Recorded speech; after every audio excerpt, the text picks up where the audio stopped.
current overall leader. This is 6 Seconds 1.0. Tom Bailey's win at Drag Week 2018.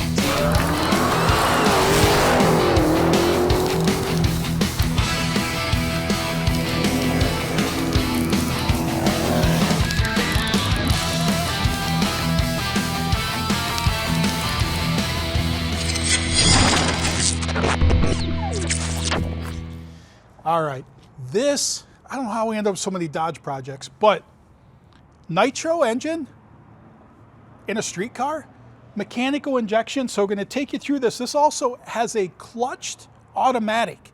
I mean, extended wheelbase, straight axle. This is the perfect 666 car, if there ever was one. Someone just needs to have the guts to drive it. But I'm going to take you through the details of this because there is some serious engineering going on here, stuff that I haven't seen before. And I mean, it's crazy. I mean, twin mags, it's got a 30-gallon fuel cell in the back, feeding a front fuel. I mean, different technology that I think that somebody worked with what they had in their garage and made it all work. But I'm going to try and dissect a lot of it, tell it to you, and then tell you the part that I understand. Because I mean, this thing is cool, and there's so much stuff here that I've heard about, but I've never seen. So let's get right into it.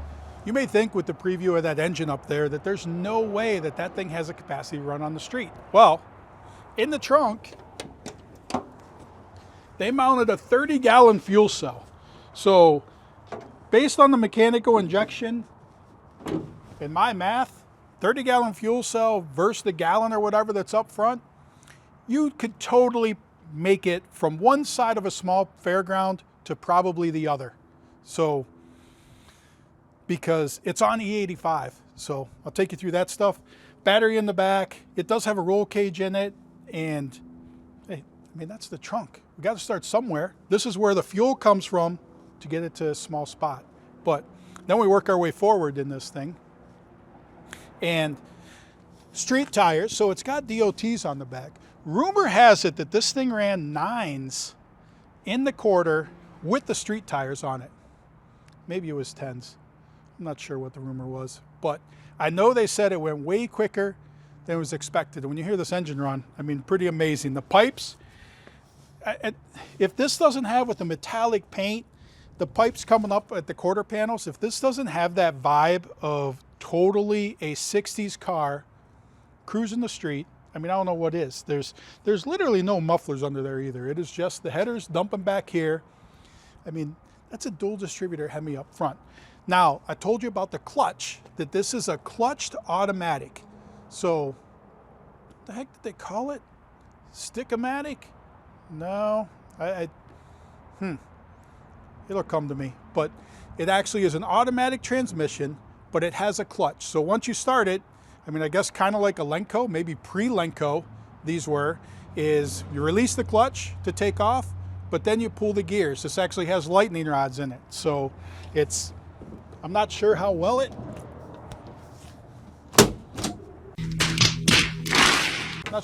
works, but they also used, we'll get you a close-up view of it, but like they used shifters as the clutch and the brake pedal. So it's actually shifters that we notice that they turn if you mess with them. It's got your moon pedal in it. And like I said, the lightning rods, it actually has a startup procedure. I mean, the door pull came off, but it's a piece of chain. So that goes right there to pull the door closed. Keep that there. That might be that's a future repair on there. But get in, I'll show you how this works with the clutch pedal and the lightning rods on here. Actually, we'll just get a good view of it and you can see the inside of it. So it's got 3 switches in there. I'm not sure what a lot of this stuff does. This is actually Steve Atwell's car, and they dropped it off here the other day for us to have a look at it. And yeah, we've had a look at it. So, and we figured out how to start it. So I'll take you through that. But yeah, I mean, that is the inside of it. So check out the shifters and know that like when you're going down the road,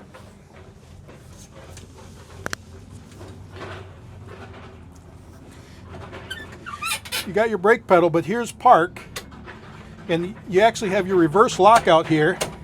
So I put it in neutral, close my reverse lockout. That keeps me from going in reverse. So that's neutral. So that gives you first, pull it back. That gives you second. That gives you third. There's one neutral lever over here, but I don't know what that does. You got your shut-off switch in here. It does start off the key. Yeah, a couple switches, random probe hanging down, but there's your moon pedal and your fuel shutoff, because this is mechanical fuel pump. So the fuel pump is only turning, it's turning off the engine. So it's going to take a little bit when I get up there to prime it up and get it ready to go. But you got your fuel shutoff here. So that's how you generally dry out the blower or shut the fuel off, and you basically let it get rid of the rest of the fuel, because you don't want the fuel sitting inside there and then you go to fire it up. That can be a bad backfire. So you always shut the fuel off to kill the engine after you're done running it. Cleans out the injectors and the hoses. So, but shut off my reverse lockout, put it in park. Oh, it actually pulled the levers forward. I don't know if you see that. I can put it in first, second, third, but then if I go and put it in park, it literally popped those two levers forward. How that works, I'll just say magic. All right, let's take a look at the engine. All right, we are down to the last couple days of the Cyclone giveaway, and CJ, Cameron Johnson, titanium keychains. So he hooked us up with titanium keychains, got the SICK logo, got CJRC on it. So, I mean, he knows all you guys love S10s. This is not an S10, this is a Cyclone. It does share the same body shape with an S10 though. Go to the merch site, you can grab these titanium keychains. Remember, every dollar you spend on the website gets you an entry to win this Cyclone. You can rub it in Cameron's face, but sickthemag.com, grab your merch, and hey, maybe you'll be driving this here in a couple weeks. So I don't know whether this was ever a nitro motor or not. I was told it probably wasn't, but man, does it have the look of a nitro motor. Twin mags, so twin mags, I mean, that is the only, I mean, you see that in Top Fuel. So literally comes out as a single distributor setup, and then it tees to two. The idea with when you're burning nitro is, I mean, you need as much flame as possible, so that's why it runs a twin mags. I mean, I've ran alcohol Hemis and never with a twin mag on them. This is on E85, twin mags, twin super mag coils for it, and obviously 2 spark plugs per cylinder. When you look at it too, like, I mean, here's your mechanical injection, your blower. I mean, this is a Bowers blower. I mean, that's, and I mean, there's so much fuel that is flowing through here. Literally, when we fire this thing up, I think it's about a 2-gallon fuel cell. By the time we get it fired up and it idles for a little bit, we will probably burn through that. And I mean, that's a whole nother thing, how they have the back tank feed into there. But you've got that, you've got your barrel valve here that opens up with the fuel. Mechanical injection, so from the inside, I mean, this is your lever that's going to turn that fuel on and off to shut off the fuel flow with it. So there's the bypass, so when you close it, then there's the bypass here that lets it return back to the tank. That way you're not deadheading the pump as it's starting to shut down. But you got that. A Bowers blower, this is a 671 blower on it. You got your mechanical, I don't know whose mechanical injection that is on there, that's set up on top. The valve covers, I mean, that is like the tin valve covers, that is definitely nitro stuff. I mean, that's where I don't know where else it would come from, because I've never seen that other than hanging on somebody's wall. I mean, this engine is a freaking diamond. Like, literally, it is so nice, the setup, the nostalgia of it, just so cool. It does have a drop straight axle in it. So, I mean, this is your gasser, leaf spring front end. And they've extended this, I don't even know how much. I mean, it's got to be about 18-inch extension. Actually, I know, because there's a sign that came with it that I'll read to you in a second. But look at this fuel system. I mean, this is just, they have the jugs off a carburetor feeding into this tank. So you have your line that comes from the back. This is off that rear fuel tank.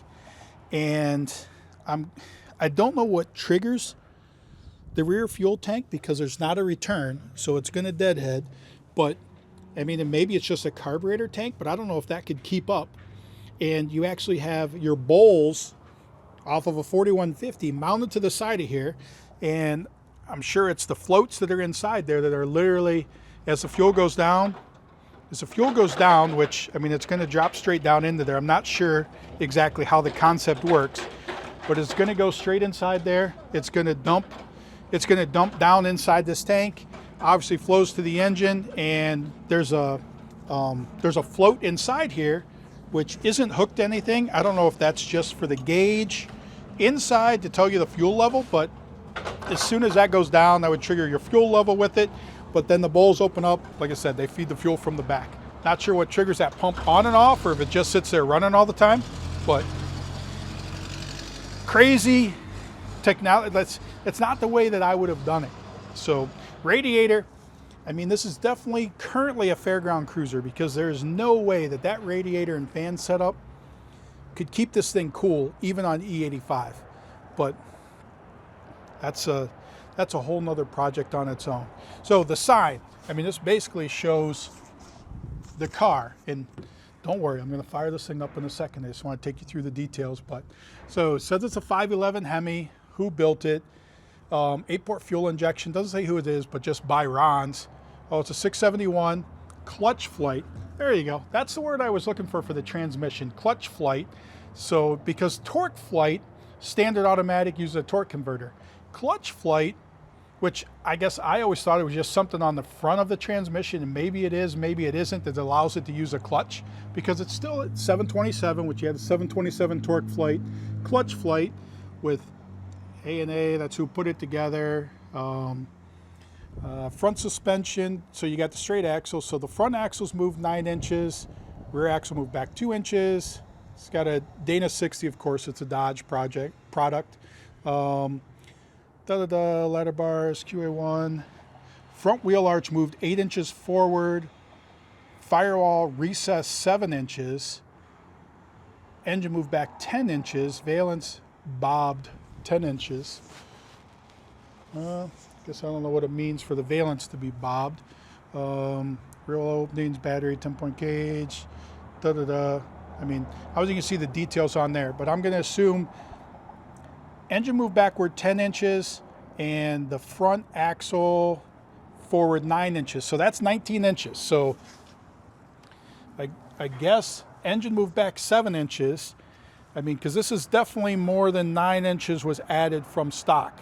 So I don't know, there's some combination of that front axle, front axle being moved forward, and then they added 9 inches in here. So I guess that would be front wheel arch moved 8 inches forward. Front axle moved. Yeah, maybe you can make heads or tails of this, but this is at one time how it was. And I'm going to assume that that's closer to stock, maybe moved forward a little bit, but now you have an extra probably foot that's in there from when this was. And I mean, just the transition of the car through all the stages. All right, the part you've been waiting for.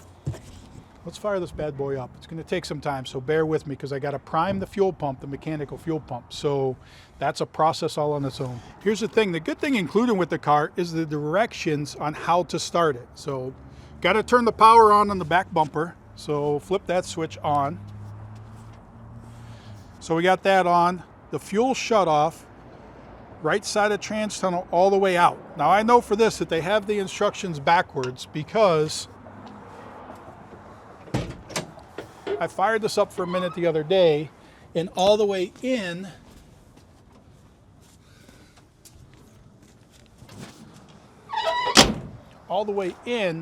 I'm almost positive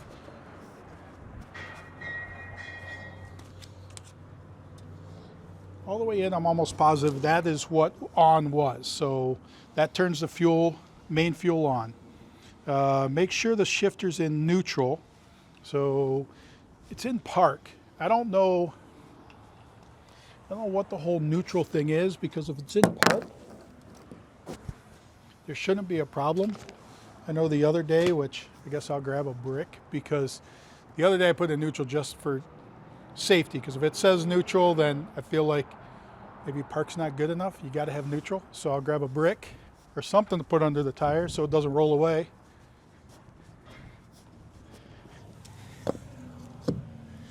Man, those tires have been on there a while.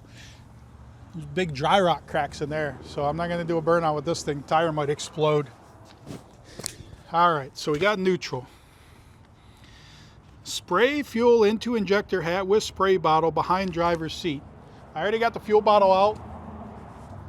Fill it up with some E85, so I got that full. Press starter button of left side of firewall or master cylinder. It should start and stall. Repeat step 5 until it stays running.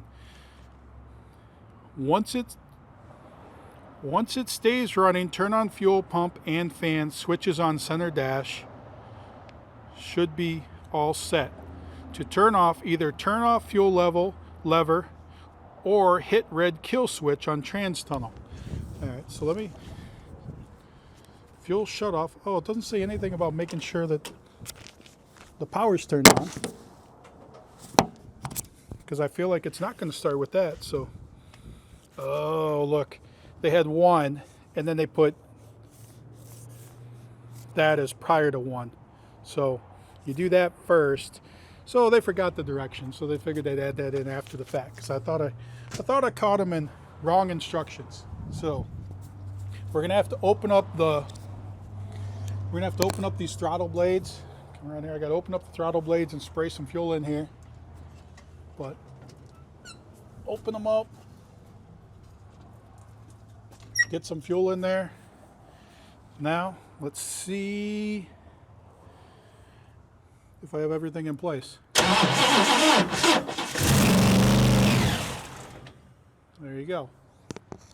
She started and stalled, just like the instructions said.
There you go. She runs like a champ. The high idle at the end was I shut the fuel off, so basically it drained the fuel, so it went lean, so the idle jumped up right at the end before it ran out the fuel that was inside there. But she runs like a champ. I mean, I'm telling you, if you're interested in this thing, get a hold of Steve Atwell, and I tell you what, if you get this thing and say you want to come to 666, I will make sure you get an entry to come to 666 if you bring this and drive this on 666, because I mean, it's such an epic car. Like, I wish that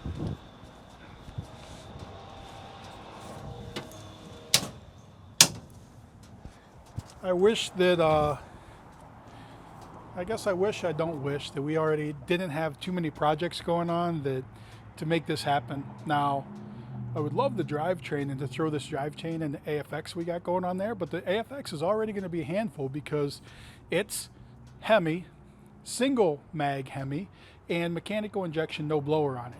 So we're going to be fighting the same thing, and obviously the goal is to be able to get that done, that possibly we could take that on 66, and if not, then the event next year. But man, such a cool car.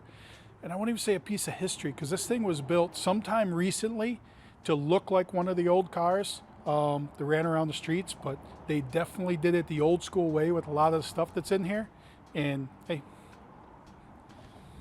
Steve Atwell, you get the instructions on how to start it, or just use my video we just did as a tutorial on how to get this thing fired up if you want to get it running. So I'm going to get back in the warehouse, and we'll catch you later.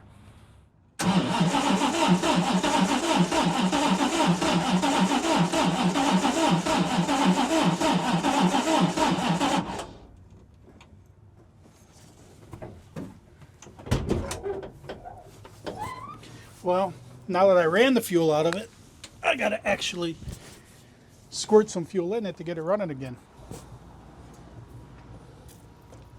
So I ran it out of fuel. Now, even though I got the fuel on, I got to get it to prime.